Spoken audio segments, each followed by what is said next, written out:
And a pleasant Monday afternoon to everybody. If you're on the East Coast, if you're in Central Time, well, it's just 12 o'clock. If you're where this guy resides, well, it's a little bit early, and I appreciate you joining us, Mike Simonsen. How are you? Hi, Greg. Nice to be here. It is a pleasure to have you, and a lot of people know you from your days at Altos, and want to talk to you a little bit about that, but currently you're the chief economist at Compass. That's a name that we know very, very well, and we have a lot to talk about as the picture in housing is changing by the minute, so let's jump right in. I really appreciate you being with us. Thank you so much. So first thing I want to talk to you about is building Altos, which was very rich in data. It was your baby. You built it way back when and had the company, I believe, for around 17 years before selling the Housing Wire in 2025. What was that journey like for you to build your baby, get it to that point where you had to let go? Yeah, I sold in 22, not 25. Yeah, but 17 years before I did that. So it was Altos was. It was an intentional build, and that I have known since I was like 10 years old that I was going to build a software company. And it took me a little while to figure out what it was. And at some point along the way, I realized it was actually going to be a data company. And then I spent about a decade figuring out what data it was that I was going to pay attention to. The real estate part of that was actually just personal journey. You know, I bought a little old piece of shit Silicon Valley house, overpriced in 2001. You know, I was 30 years old with a giant mortgage, and I needed to understand what was happening as the NASDAQ bubble was bursting. And so I started building models at that point of like just building a database, understanding homes. And I did that for myself locally for a few years before I realized I was like, I have real insight here, and I decided to commercialize it. So it was January 1 of 2006 when I launched the company, quit my day job and launched the company.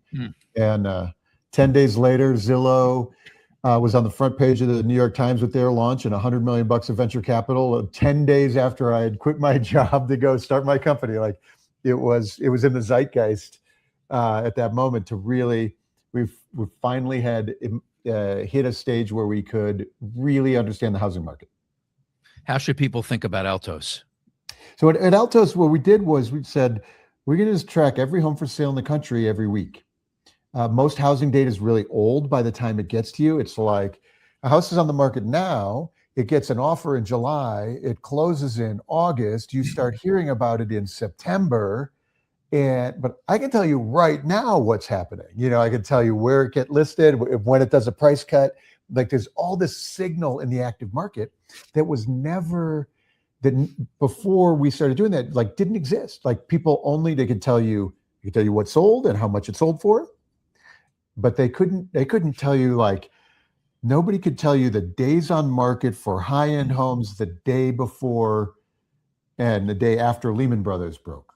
But we could do that, right? So nobody in the end, like it wasn't tracked, like nobody knew anything. And so that was really what Altos pioneered, active market housing data, tracking every home for sale. And the company, we had a enterprise data arm, so big lenders and insurance companies and traders and people in the industry need the data to understand any market, you know, like, oh, what's happening in Kalamazoo? Like, you know, like you need to know that.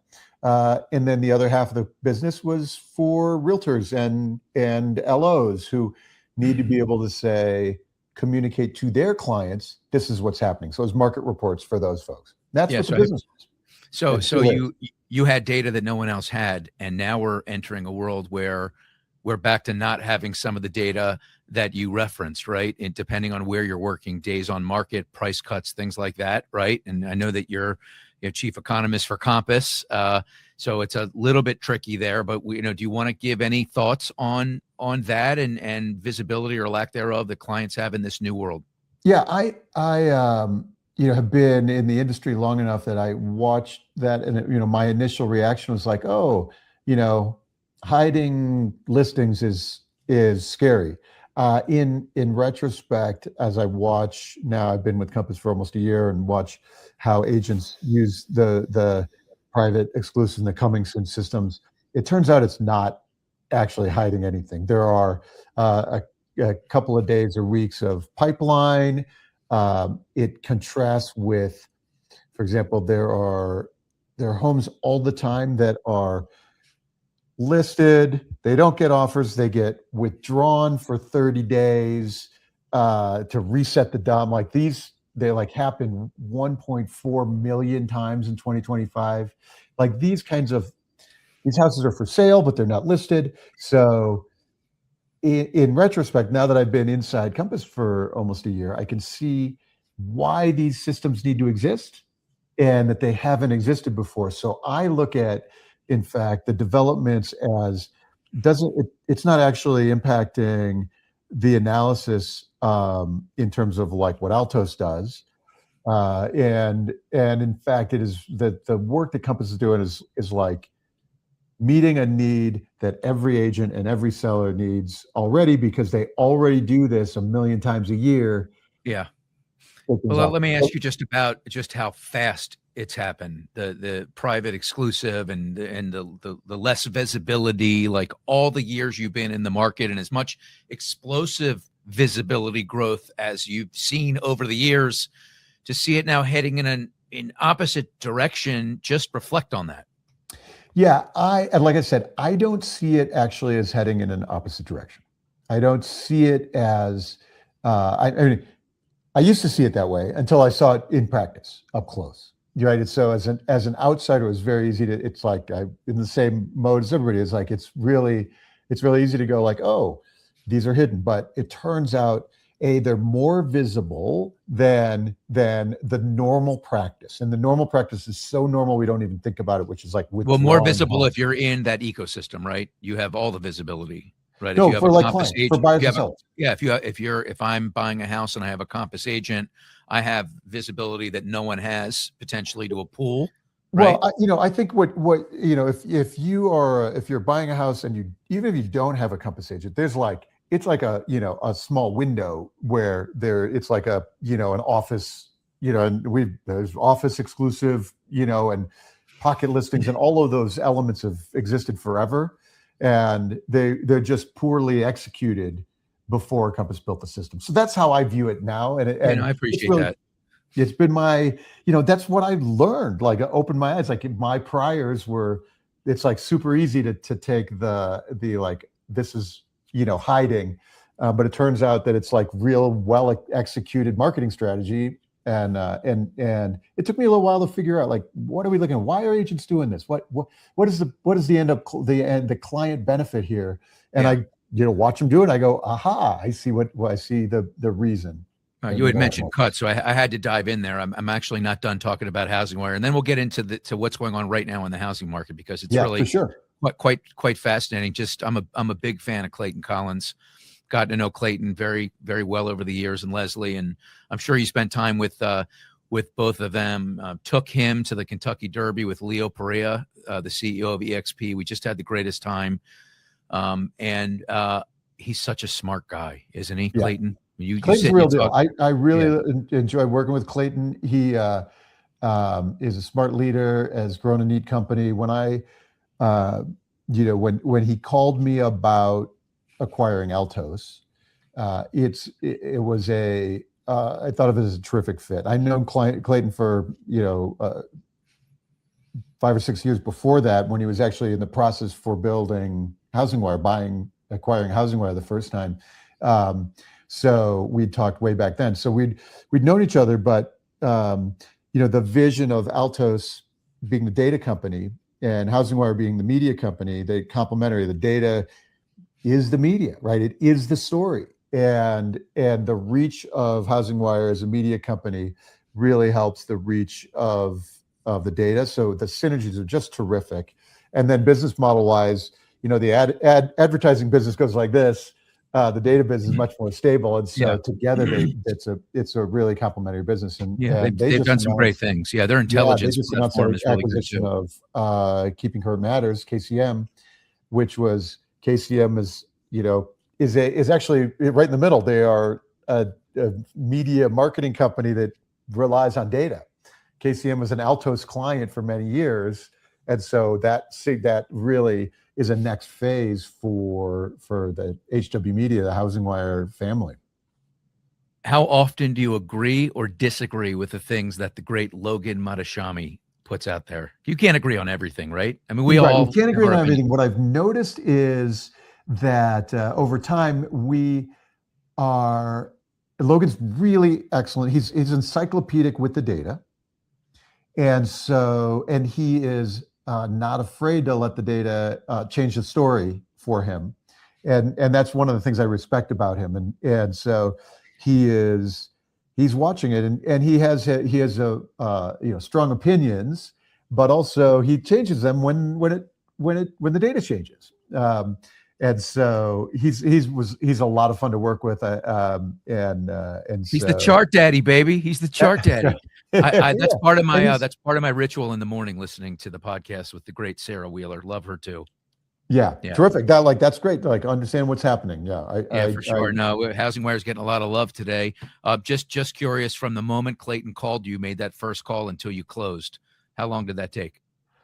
When I say closed, meaning, he joined. Yeah, it was July, and we closed like December 2nd of 2022, which was sort of the same year, 7 months or 7 months. 6-7 months. Yeah. Yeah. So it moved quickly. Were you at the time open to getting calls? Were you having other conversations? I had, over the time with Altos, I had failed to sell the company 4 times. Like, gone through, get an offer. It's hard to get it over the finish line. Like, oh my goodness, wow! Perfect, take me to the time where you thought it was a done deal, and then it unraveled. I had. What can you tell me about it? I had one where we were. It's actually pretty early on, and we got a call. There was a company that who I won't name, but they absolutely were perfectly positioned during the bubble crisis, and their business just exploded. Went from like 15 million to 100 million in revenue in a year, and so as the great financial crisis was winding its way down, this company was looking for alternate, new revenue sources and things, and so they made an offer, and they flew us up to their office, and we had, and so it was like, it was, like, we did all the diligence, and I had a VP of sales at the time who I made the mistake of including in the conversation with the acquirer. The VP of sales wasn't going to get a big enough payday, and he was like underwhelming to the acquirer, and they were like, "We're not going to do this deal." It changed the whole complexion of the deal. Wow, and it was like last bits of, I made the classic mistakes. No, you can't talk to my customers until we're like already signed. No, you can't talk to my staff until it's all done. Like, we have to, it was. Those are lessons I had to learn along the way. Yeah, and so by the time Clayton called, I had assumed that maybe I'll never sell this company, and I'm going to run it. And so I run it nicely profitable, growing a ton. It was like a great business. And so at that point I was like, I don't have to sell because this is a terrific business, and it's a subscription business. So it was really great. And so it had to be the right deal with the right company. And like my team is basically still fully intact at Housing Wire. So like that, it had to be the right match for all those pieces. And it was.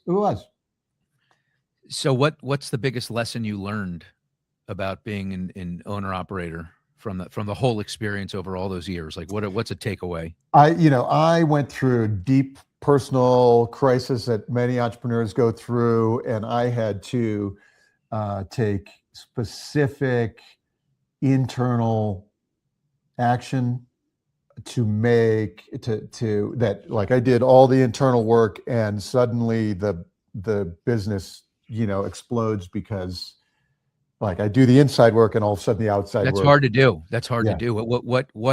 Because for you to say that, I automatically know that that was, it's not easy, obviously, right, to look within. So there were many times where you didn't think you needed to do that, but then something happened where you just had enough.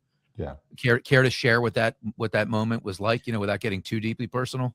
I've actually done keynote talks on this kind of thing, and I had moments where you're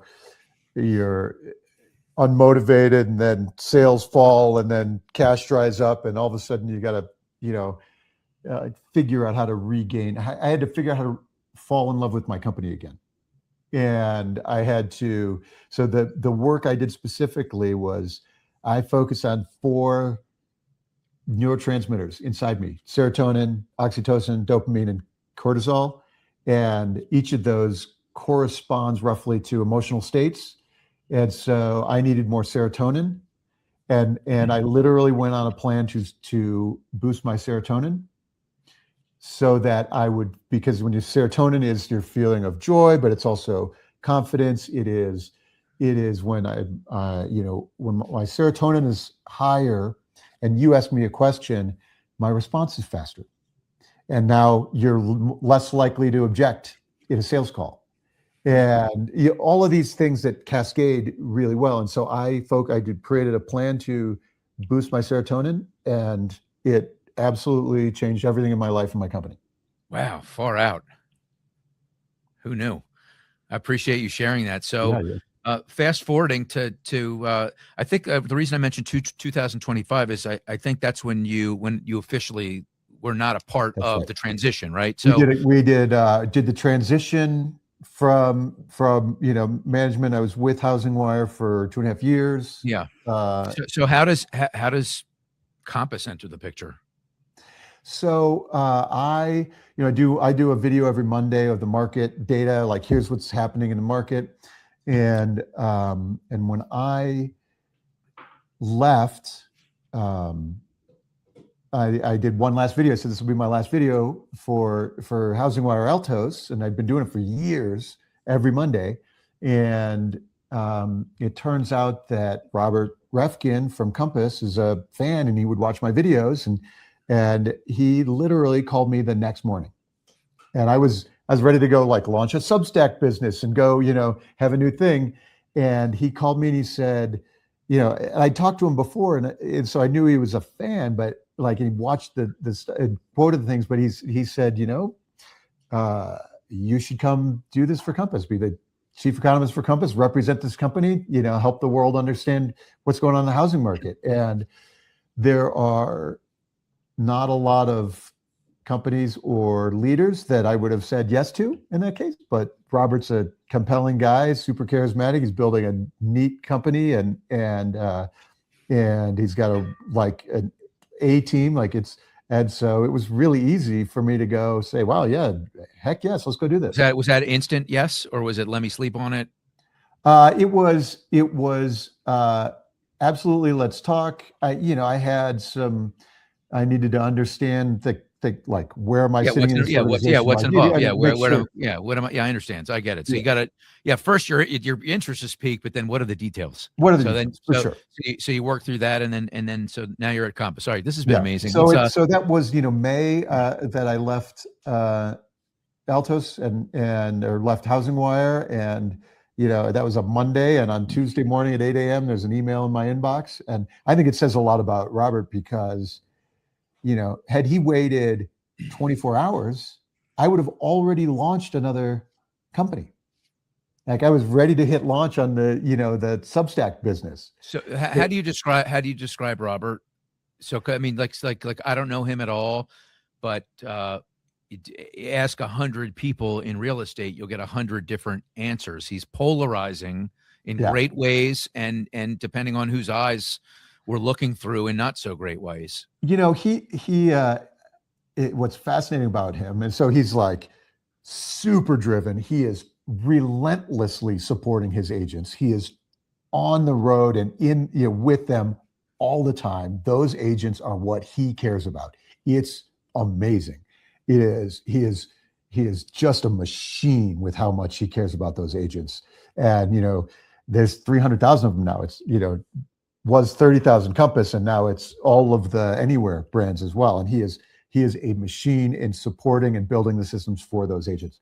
And that is, really powerful. He's a, super charismatic guy and strategic. And, there have been, the way I've said it to people is, there have been a lot of folks over the last 20 years that have said, as brokerages, we're giving away the farm to Zillow, and we're, there's been this fear of where things are changing in the industry for many years. That's not new.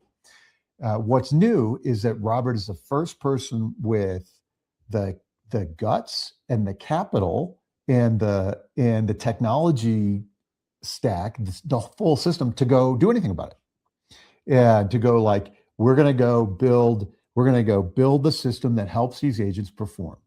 And he's the first one who really had the guts to go do that. It's super powerful. Interesting. All right. Thanks for that. Let's talk about this. Let's start to get into some data here. This is really fascinating to me. Do we have a shortage? Okay, we have one. Great. How is it that there's such a disparity in this shortage figure? I mean, the NAHB says we're short 1.2 million. Dallas Fed says as much as 6.8 million. There's a decimal missing there. Well, before you answer that question, this was the topic of conversation on our Thursday show that I host with Kobe Hackalier and Aaron D. And this was the dialogue we had, and I want to know what you think after you hear it. Some discussions about that this week, whether or not there's a housing shortage, and this plays right into that conversation, because what Berkshire Hathaway did here was they made a bet on the housing industry. While we know that there are supply constraints on existing homes, and there seems to be a loosening of the supply, or there's more supply on the new construction, and we know that based on the months of supply, and we know that based on the percentage of concessions that most builders are giving, which is the highest it's ever been, almost 20%. So those two bars tell the story. But we know that eventually we're going to have to build more homes in this country. We've not built enough homes ever since the Great Recession. We're running at a deficit. We're adding homes, but we are running at a deficit. And there's certainly nuanced discussions to be had around that. But what Berkshire Hathaway did here was they made a bet that eventually we're going to need more homes. And though the regulatory costs are still what they are, though the cost of labor and materials are still what they are, the market is going to demand more homes. And this was a pretty large bet. I know that this was one of the first bets by their new leader, Abel, who came in and is trying to make his mark. And I think that I hope more people make an investment into this sector, because we do need more homes. And I hope that the message that I have for Taylor Morrison and for the builder community at large is let's all band together and work towards lowering some of the cost of permitting and zoning and environmentals, so we can actually build starter homes for the people that need them the most. And here's just a chart of all the different crazy numbers that are out there. The administration says 10 million, but it speaks to, and we need to get that sector of the market moving again. Have we ever had a conversation about who benefits from the narrative that there are shortages? I don't think builders. So. No, builders for one, right? Home builders. Yeah, that's which makes this chart curious, because they have the most conservative estimate. Yeah, I understand, and I thought that too. Wall Street landlords, right? Them too. Realtors. The fact of the matter is, in my opinion, we don't have a shortage. We've got an affordability challenge. We have an allocation challenge, and we have a vacancy challenge. I mean, 146 million housing units and 132 million households. That's 14 million more homes than households. Yeah. Census counts 15.1 million vacant units. That's 10.3% of the stock. Why are we talking about a housing shortage? Also, rents are going down. That's the complete opposite of what normally happens when you've got a shortage. All right. So sorry, that was longer than I wanted it to be. I actually had a shorter clip, and for some reason it reverted back to the original. So my apologies. But, first of all, do we have a shortage based on the things I was just talking about? And then second part of that question is why such a great disparity between these numbers? The way I think about this shortage is with this observation. We used to build homes where people want to live. Now people want to live where we build homes. And that says to me that that's because we have a shortage. We don't build enough homes where people want to live. Right. So we have to migrate to where homes get built. That's one way to look at it. The other way to look at it is, there are, even after multiple 4 years of rising inventory, there are 15% fewer homes for sale now than in 2017. And 2017 was already record few. In other words, we were already marching through into shortage in the last decade, and now there's still 15% fewer, even after all the inventory build. And so that's another indicator to me that we still have a shortage. And if you look at Chicago or New Jersey right now, there are 70% fewer homes for sale in the Chicago area than in 2019. 70% fewer. It's a big number. Big number. And so do we have a vacancy problem? I believe that yes. For example, in California, we have Prop 13, which means your property taxes basically never go up. So it encourages hoarding of real estate. So Prop 13 means people buy homes to just hold them in bad condition and never do anything with them, live in some other country and just park your money because the costs don't go up.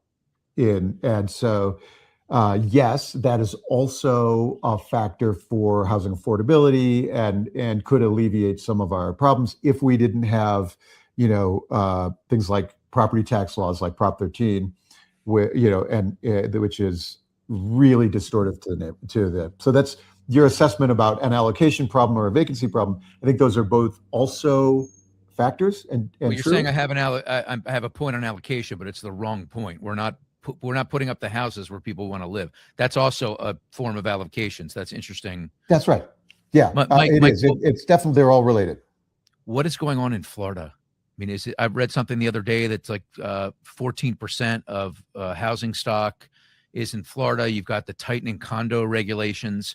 Unpack Florida for us and what kind of ripple effects you think it could have on the rest of the country and the market. So you might be surprised if you haven't been paying super close attention, but Florida, the Florida market has inventory is down dramatically from a year ago. It has transaction volume is up in almost all the markets in Florida. Home prices have turned the corner, so they were down for a bunch of years and for a bunch of months. And for example, Miami in the most recent Case-Shiller data is now positive year over year. So home prices are up in Miami, where Tampa was the lowest price, most dramatic price declines year over year in the Case-Shiller data is now turned the corner, and Seattle's actually the bottom right now. So if you haven't been paying close attention to the Florida market, inventory is tightening, sales are up, prices have turned. All right, the corner. So I appreciate you letting me know that, because the headlines, which we talk a lot about on my programs, they're very misleading. So if you look at the headlines, you think, oh my goodness, like Florida is a massive problem. Now, on the other side of the coin, a lot of the reasons that it's snapping back probably have to do that there's not been, a major disaster there in a minute, right? Yeah. So, I mean, that caused a lot of problems with insurance premiums. So, I mean, they jacked and they jacked and they jacked. Now people are adjusting. I'm not sure, as an economist, housing economist, what you can say about elevated insurance, but I think we can talk about it in how it relates to affordability. So if you could talk about insurance, and do you think that this is a problem that is getting a little bit better? And then as it relates to affordability, what do you see happening moving forward? Yeah, the insurance cost was absolutely one of the factors that drove Florida. Basically had no seasonal pattern, that just inventory climbed for 3 years in a row with no seasonal dip at all, and three big storms in 24 and zero in 25. So that's absolutely part of the factor of why the market is, people have a short memory, and they moved out of Tampa. Tampa had net outbound migration for over a year, for the first time in decades, people moved out of Tampa. So those were absolutely factors. And if you were, you lived in New York and you had a condo in Sarasota, and your mortgage is $1,000 a month, but your insurance premium went from 500 to 1,500. Suddenly, you're thinking about, like, now my holding costs went way up, and so maybe you put that thing back on the market. I think that happened a lot in that 24, 25 phase, and now it's that period has slowed down a lot. So, Yeah. It's a factor. What's fascinating about the insurance problem is how underpriced the risk is in so much of the country. So even though the premiums are dramatic and unaffordable, and add to the affordability crisis, in many states, California in particular, the insurance premiums are capped. So it's underpricing. So that means you end up more likely to move into places that are risky because the insurance is less expensive than it should be, even though it's super high and feels crazy expensive. Like, compared to the risk, it's underpriced in a lot of those cases. Yeah. At the same time, nearly 44,900 folks packed up in 2025 from Florida, the most of any state. Net migrations collapsed 93% from its 2022 peak. Homeowners there pay 148%, more than the national average for homeowners insurance. A lot of people are moving to South Carolina. So, you look in South Carolina, and it relates to retirees, these statistics here. And I know you're super familiar with them, but in case the audience isn't, South Carolina, almost 5,500, 65 and older moved there from Florida. Texas, 5,155, North Carolina, 3,200. Do you expect this trend to continue of seniors going different places than Florida? So, I mean, I think the senior migration pattern is what's fascinating. Is you mentioned net migration, and in a place like Chicago, net migration is positive for the first time in decades. And why is that? Because it turns out that for many years, we sell our house in Chicago and buy in Orlando. In the last few years, as it got expensive to move, including mortgages, but also including insurance and washing machines, we're moving a lot less. And it's not just the price of homes, it's also the hiring rate for companies is very low. So one of the big reasons for moving is relocation for work. We're not hiring, we're not doing that relocation for work. So we're not selling our house in Chicago and not buying it in Orlando. Inventory in Chicago is very tight. Inventory in Orlando is much higher. The Sun Belt in general. So that net migration is outbound of Tampa, and it's actually inbound of Chicago. So inbound to Chicago hasn't changed. That's like, I graduate from school in Ann Arbor and I move to Chicago and I get a job in Chicago. I start my family in Chicago. So that's still there. But I used to buy a house from the guy who moved to Dallas or Denver or Phoenix, and he's not moving right now. So that's why inventory is super tight, and net migration is positive in Chicago. It's not because Chicago is suddenly an attractor. It's because people aren't moving out. So even the seniors are moving out less frequently because they have cheap mortgages, and so they're like less likely to sell and go do that migration pattern. So that's why the net migration pattern in Florida has flipped, and in the Midwest as well. In general, I believe it's still going to take, and every year we get a few more of those. We get fewer people locked into the cheap mortgages. So Yep, and that's a perfect segue. You've done this before. I like that. Yep. Okay, I see you. So this is from my friends at Recursion. They've got some incredible data there, particularly around servicing. But they also, they've got all the Fannie data out there, and Freddie and Ginnie. So, my post from 2 weeks ago was, "Do you see gridlock or light?" And this is a picture of how the lock-in effect is loosening up over the past 3 years. The number of agency-backed loans with interest rates below 4% has dropped from 72.5% to 57%, a decrease of 21.5%, while the number of loans with rates 5% or higher has shot up from 9.5% to 27, an increase of 184%. And so my synopsis was, I see the light.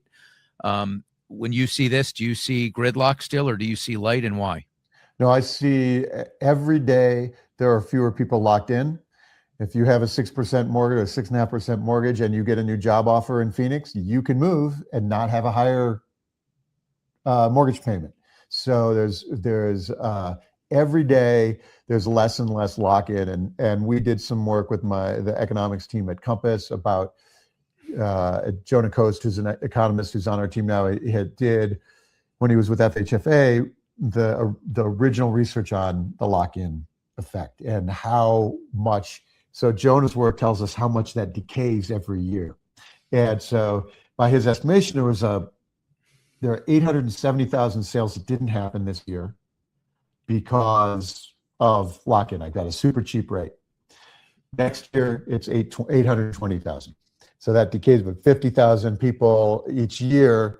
Say 5.8% would by his numbers. So each year, there's about 5.8% of those locked in people are no longer locked in. They sell for whatever reason. There's life events. So it becomes 870,000 sales that didn't happen in 26 become 870 become 820 next year. So each year there are fewer people locked in, and therefore sales can improve even if rates don't fall from here. They basically improve every day. There's fewer and fewer people locked in. You're an interesting follow, quite fascinating. You're a great writer. You're on LinkedIn frequently. I encourage all of my followers, all 40,000 plus of them, to look at your stuff and look at it frequently. This is a post you had recently. Break this down for us. What are we looking at here? Yeah, so this is exactly what I was just mentioning. When does home sales return to normal? I get this question all the time. If normal is, say, 5 million a year, then when do we get that? Well, what we're illustrating here is the blue line is rates are at 6.5%. We're maybe 4.2 million sales this year. And that's at the left end of the chart. But next year, that moves up just without changing mortgage, just because fewer people are locked in. If mortgage rates fall to, say, 5.5%, we can see that moves up to the purple line. You get even more sales. And obviously, if rates fall fast, you get more sales. But that doesn't cure the lock-in. So then the gray line is how much demand would be normal if we didn't have any lock-in at all. So if 5 million is normal, you get some demographic growth, you get some growth along the way.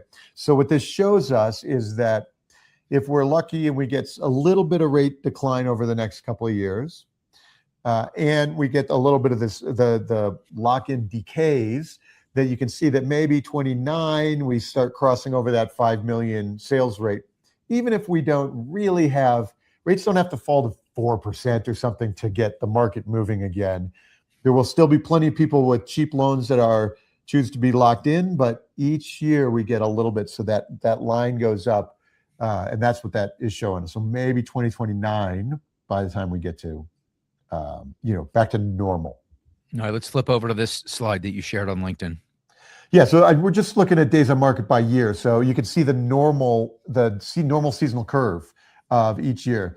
I think the important thing going on right now is there's a little bit longer to sell than a year ago, 69 days on market on average. But the blue line is the 2026, and you can see it was further away, like it's compressing as inventory is falling. Now inventory is less now than a year ago. Transactions are slightly higher than they were a year ago, And so the days on market, the time to sell is starting to compress. It hasn't flipped negative yet, but you can see a couple of things in here. You can see that trajectory. Maybe we'll end up with tighter days on market than last year by the second half. The gray line at the bottom, that's 2022. And what that shows is how fast things were moving, at peak of the market, June of 22, but then everything changed. And so you can see how steeply the gray line climbed at the second half of the year. That's really about, you could really watch how slow the market was tough, quickly the market was turning. All right. So as we wind down here, this has been so fascinating. What are some things you think that the lending and housing industry, real estate, whatever, should be focused on that they're not necessarily focusing on right now? Give us a couple of things where they can be clouds on the horizon. They can be the sunshine breaking through the clouds, just something that's not being talked about every day that in your brilliant mind, you're thinking about. The macroeconomic number that I'm watching this year is the hiring rate. So normally we think of unemployment driving the housing cycle. If you're unemployed, you maybe have to sell the house or maybe you go into foreclosure. So the unemployment rate, when unemployment climbs, normally that's part of the housing cycle. However, this time unemployment stayed relatively low. Pretty much everybody still has a job, but the hiring rate's very slow. So if we just looked at the hiring rate, this is why we have that north-south. Chicago and New Jersey and Connecticut have very tight inventory because we don't have that migration for work. We have so the number that I want to see climb is if companies start hiring again, and maybe this is because profitability kicks up, maybe we get lucky, AI booms productivity, and so the companies start hiring again. If hiring turns up, that's the positive signal that I'm watching for housing market, like more transactions, more loan originations. That hiring number is the one in the macro number that I'm most interested in this year, where unemployment would normally be the cycle, but is less interesting right now. Yeah, when we hear AI, most of us think about hiring though. So, how do you view, what is your viewpoint on that? Yeah, so you got to think, and it's really hard to find the measure of AI hurting the employment numbers, but anecdotally, it sure feels like it is, right? So you just got to assume that there is some hiring rate, slowing down because of AI. On the other hand, we also everybody is adopting AI because it's making us so much more productive. And, so at some point we start growing. I know inside Compass, like I hired 4 people on the economics team this spring because we're doing so much stuff and it is so, AI powered. So there are, I think, paths to growing hiring. It's not in the data yet. So I'm still really looking for the jobs data is starting to maybe get better on the margins, but like hasn't really turned the corner yet. But that's the one that, if we can see it, if we get lucky and we see like, oh yeah, companies are more confident in their growth. They're more confident in their profitability. They say, wow, if I hire one person, that person is as good as 10. Like now I can start hiring again. And maybe we start seeing that number turn up. When did you fall in love with numbers? Do you remember how old you were? I mentioned I was like 10 years old when I started realizing I was going to build a software company. It was grad school. I was in grad school when I met an entrepreneur who did healthcare data and described how cool the data business was and how neat it, and I was like, oh, okay. At that moment in the 90s, I was like, it's not going to be a software company. It's going to be a data company. And so it was really in grad school in 96 or something like that I was like, I had my eye on it. I'm just going to go figure out what the data is. What do you do in your free time? What is your hobby? Are you an art collector? Are you a surfer? What do you? What is that? I'm a skier. I'm actually in my mountain house right now, and it's not ski season, but I like to go get a trail run in, and Excellent. I love my San Francisco life. I appreciate your time. This is the first time we've ever talked. And Greg, I appreciate it too. It was a lot of fun. I've been in rooms with you before, but you're usually on stage, and I'm usually in the bleachers and the cheap seats, the nosebleeds. Right. So it's good to be on the same field with you, and I hope to do this again soon. Mike, hang on so this can download, and we'll talk to you soon, okay? Yeah. Reach out anytime, Greg. All right, appreciate it. Have a great Monday, everyone.